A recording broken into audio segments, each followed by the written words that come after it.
স্বাগতম সবাইকে আজকের ক্লাসে। তো আমরা আজকে পড়বো হচ্ছে পদার্থের গঠন। লেকচার 6 এ আছি আমরা। তো আজকের লেকচারের শুরুতে আমরা যেটা পড়বো সেটা হচ্ছে কি, আমরা জানি সবাই আইসো মানে কি। আইসো শব্দের অর্থ হচ্ছে কি একই। তো আমাদের আইসোটপ শব্দের তাহলে মানে আইসোটপের সংজ্ঞাটা অনেক বেশি গুরুত্বপূর্ণ। তো এটা জানতে হবে আইসোটপ কি। অতে হচ্ছে আমরা জানি কি প্রোটন হতে পারে। তার মানে কি আইসোটপ কি, দুইটি পরমাণু যদি কি প্রোটন সংখ্যা কি একই হয়, তাহলে প্রোটন সংখ্যা যদি একই হয় তাহলে আমাদের কি ভিন্ন হবে। প্রোটন সংখ্যা একই হলে আমাদের নিউট্রন সংখ্যাটা কি ভিন্ন হবে। তো প্রোটন সংখ্যা একই, নিউট্রন সংখ্যা কি ভিন্ন, তাদেরকে আমরা কি বলতে পারি, পরস্পরে আইসোটপ বলতে পারি। উদাহরণ হিসেবে কি জানতে পারি আমরা, যেমন হাইড্রোজেনের কি অনেক পরমাণু আছে, প্রতিটাতে কি প্রোটন সংখ্যা কি অবশ্যই একটাই হবে, কিন্তু এখানে কি 1 - 1 মানে নিউট্রন সংখ্যা 0। এখানে কয়টা, দুইটা। এখানে কয়টা, সরি এখানে একটা, এখানে দুইটা নিউট্রন সংখ্যা আছে। এরা কি পরস্পর আইসোটপ। হাইড্রোজেনের প্রকৃতিতে আমরা এই 3টা আইসোটপ পাই। আরো আছে, আমি 4 5 যে কোনো কিছু বানাইতে পারি, কিন্তু এগুলো কি প্রকৃতিতে পাওয়া যাবে না। প্রকৃতিতে কি এই 3টা আইসোটপ পাওয়া যাবে। তো এই 3টা আইসোটপের নামটা একটু মাথায় রাখবো, অনেক সময় অবজেক্টিভে দিয়ে দিতে পারে। সেটা কি, সেটা হচ্ছে এখানে প্রোটিয়াম, এটাকে নাম দেওয়া হয় ডিউটেরিয়াম, আর এটার নাম হচ্ছে ট্রিটিয়াম। হাইড্রোজেনের প্রকৃতি থেকে 3টা আইসোটপ পাই আমরা।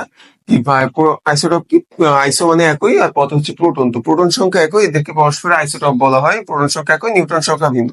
এছাড়া আমরা এরকম কি পাইতে পারি, আমরা আইসোটোন পাইতে পারি। আইসোটোন মানে কি, অবশ্যই কি নিউট্রন সংখ্যা একই, তাই না। নিউট্রন সংখ্যা একই, অর্থাৎ এখানে কি, এখানে নিউট্রন সংখ্যা একই। নিউট্রন সংখ্যা একই হলে আমার কি ভিন্ন হবে, অবশ্যই কি প্রোটন সংখ্যা ভিন্ন হবে। আমরা লাস্ট ক্লাসে দেখছি কি, আসলে পরমাণু মৌলের প্রতীকে হচ্ছে কি প্রোটন, পারমাণবিক সংখ্যা, ভর সংখ্যা, নিউট্রন সংখ্যা, এগুলো দেখানোর উপায়গুলো দেখছিলাম। তো প্রোটন সংখ্যা কি ভিন্ন। যেমন উদাহরণ হিসেবে আমরা কি বলতে পারি, মনে করো নাইট্রোজেন, অক্সিজেন।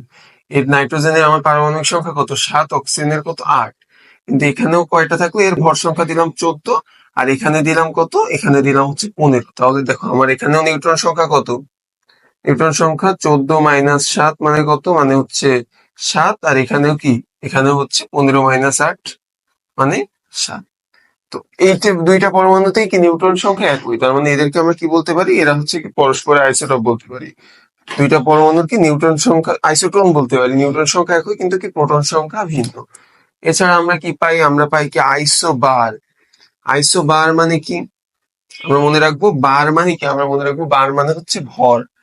তো বার মানে যেহেতু ভর, তার মানে আমার আইসোবার কি ভর সংখ্যা একই।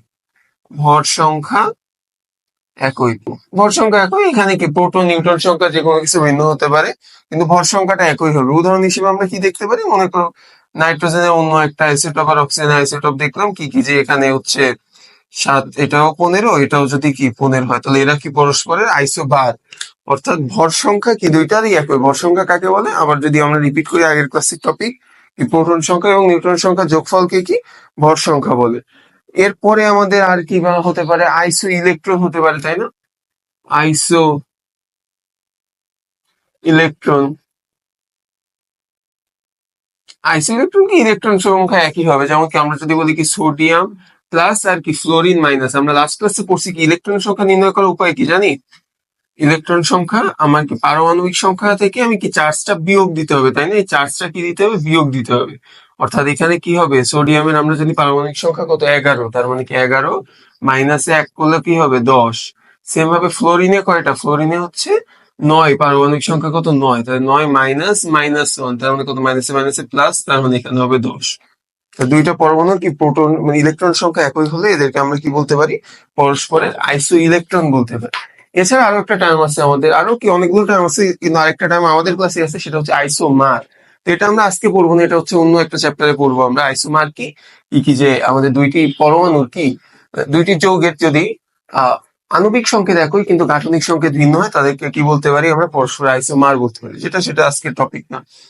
তো এই জাস্ট সংজ্ঞাগুলো মনে রাখা খুব একটা কঠিন কিছু হবে না আমাদের জন্য, জাস্ট এই নামের ভিতরে সংজ্ঞাটা বোঝা যায়।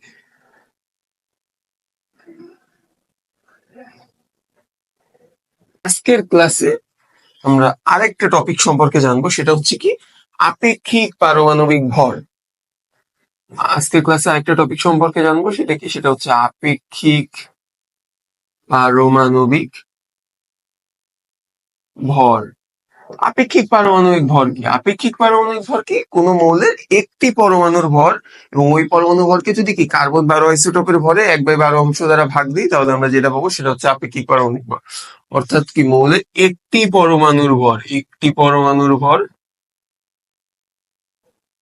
ভাগ কি, ভাগ হচ্ছে কার্বন 12 আইসোটোপের, কার্বন 12 আইসোটোপের ভরের কি 1/12 অংশ। এটাকে আমরা বলতেছি কি আপেক্ষিক পারমাণবিক ভর। কার্বন 12 আইসোটোপে 1/12 অংশের মানটা আমরা একটু মুখস্থ করে ফেলবো।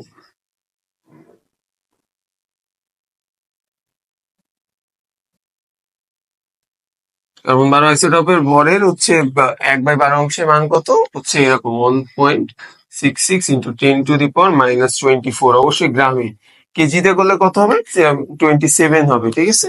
তো একটি পরমাণু ভর, এখানে আরেকটা বিষয় আমাদের একটু বোঝার দরকার, সেটা হচ্ছে একটা পরমাণুর, আমরা একটি পরমাণুর ভর কিভাবে বের করতে পারি। তো ধরো আমাদের একটা কোনো একটা ঝুড়ি আছে, সেই ঝুড়িতে কি আছে আমাদের, ধরো 5টা আপেল আছে আর 5টা কমলা লেবু আছে। এবার ঝুড়ির মোট ভর আমরা নির্ণয় করতে চাই, কিভাবে করি, কি আমরা প্রথমে হচ্ছে যদি একটা আপেলের ভর জানি, একটা কমলা লেবুর ভর জানি, তাহলে কি 5 গুণ আপেলের ভর যোগ 6 গুণ ধরো কমলা লেবুর ভর দিলে কি আমি মোট হচ্ছে ঝুড়ির ভরটা পেয়ে যাই না।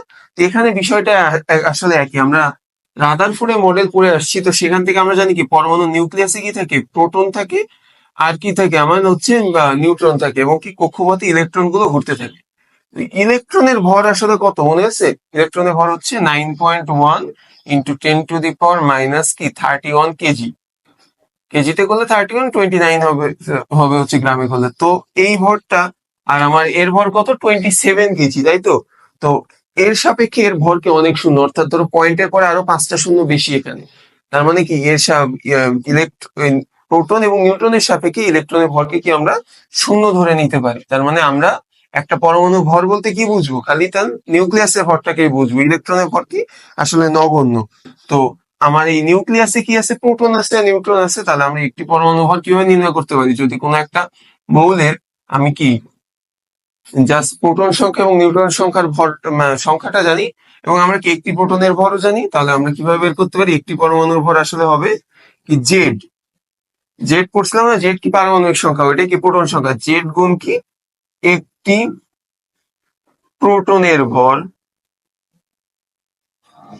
যোগ কত, যোগ হচ্ছে এ মাইনাস জেড, তাই না। নিউটন সংখ্যা কি এইভাবে বের করছিলাম, এ মাইনাস জেড, অর্থাৎ ভর সংখ্যা থেকে প্রোটন সংখ্যাটা মানে পারমাণবিক সংখ্যা বিয়োগ দিয়ে এ মাইনাস জেড ইন্টু একটি নিউট্রনের ভর। এই ইলেকট্রনের ভরকে আমরা নিব না, কারণ এটা কি খুবই আসলে মানে ইফেক্ট করবে না আমার এই মানের অ্যান্সারে। এত একটি জেড গুণ একটি প্রোটনের ভর এ মাইনাস জেড ইন্টু একটি নিউট্রনের ভর ভাগ কত, ভাগ হচ্ছে 1.66 ইন্টু কি 10⁻⁻24 গ্রাম, ঠিক আছে আমাদের। তো এই ছিল কি আমাদের আপেক্ষিক পারমাণবিক ভর। আমাদের যদি একটা ম্যাথ দেখি আমরা, খুব সিম্পল জিনিস, ঠিক আছে। ধরো একটা পরমাণু দিয়ে দিছে, আমি ধরে নিলাম কি নাইট্রোজেন দিয়ে দিছে, কত 7 আর 14। বলছে কি, বলছে এর আপেক্ষিক পারমাণবিক ভর কত। তো আপেক্ষিক পারমাণবিক ভর আমরা কিভাবে বের করতে পারবো, খুব সিম্পল, কিভাবে বের করতে পারি, কি যে আপেক্ষিক পারমাণবিক ভর ইকুয়াল টু হবে হচ্ছে আমার, এখানে নিউট্রন প্রোটন কয়টা আছে, পারমাণবিক সংখ্যা যেহেতু 7, প্রোটন 7, আর প্রোটনের ভর কত 1.673 ইন্টু কি 10⁻⁻24 গ্রাম, যোগ কি, যোগ হচ্ছে এখানে আমার 14 - 7, তার মানে নিউটন সংখ্যা কত, নিউটন সংখ্যা 7, 7 গুণ কত 1.675 ইন্টু 10⁻⁻24 গ্রাম, ভাগ দিয়ে দিব কত, ভাগ দিয়ে দিব হচ্ছে আমার এই যে এখান থেকে এটা ভাগ দিয়ে দিব কি, ভাগ দিয়ে দিব হচ্ছে কার্বন 12 আইসোটোপের ভরে 1/12 অংশ, মানে 1.66 ইন্টু 10⁻⁻24। তাহলে এখান থেকে আমরা খুব সহজে কি একটা মান পেয়ে যাবো, যেটাকে আমরা কি বলতে পারবো, আপেক্ষিক পারমাণবিক ভর। নেক্সট ক্লাসে আমরা পড়বো, লাস্ট ক্লাস হবে আমাদের পদার্থের গঠনের উপরে। নেক্সট ক্লাসে আমরা পড়বো হচ্ছে গড় আপেক্ষিক পারমাণবিক ভর সম্পর্কে। তারপরে আমাদের আইসোটোপের গুরুত্ব একটা বিষয় আছে, যেটা বই থেকে আসলে পড়ে নেওয়া যায়। তারপর আমি মানে হালকা ব্যাখ্যা করার ট্রাই করবো, একটু পড়ে নিতে হবে, মানে পড়া টপিক আছে একটা, তাহলে কি আমাদের চ্যাপ্টারটা শেষ হয়ে যাবে। তো সবাই ভালো থাকো, আজকের ক্লাস আমাদের এই